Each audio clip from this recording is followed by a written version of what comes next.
Zimbabwean award-winning politician wa2025 Advocate Fadzai Maire uya achidismiss achiti Unity Day dei isina kana kucelebratiwa.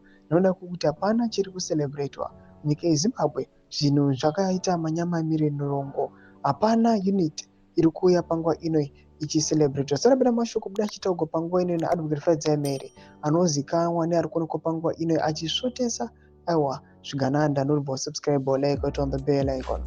Tivina paenda Fadzai Maire abudanyira achiti nhasi dai mangoti vanhu vaende zvavo kubasa nokuti unity ichiri kure nemi. Munodzinga vanhu vakavhoterwa nevanhu muparliament, munorambidza vanhu kuita marali kana asiri enyu, munoshungurudza vanhu vasiri vebato renyu, munotyichidzira vanhu nekuvapisira dzimba, munodzipa nekubhagura opposition isiri chidhori chenyu. Gouti chairo munoti kana munhu asina kusimudza chibhakera haaribate.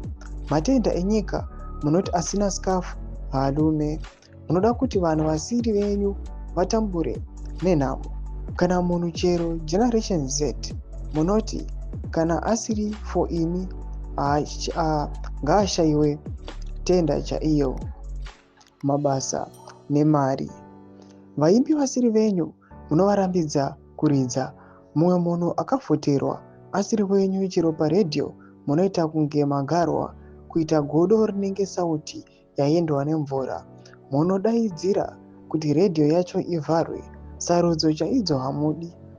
Munosarudza kutobvarura bumbiro remutemo neukasha. Saka unity yacho muri kuita nani? Unity ipi yamungaite nemhandu?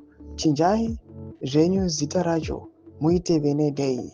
Isu vamwe toenda kubasa mopembera zvinhu zvacho mega. Zvaizvezvi matikwadza nedisunity.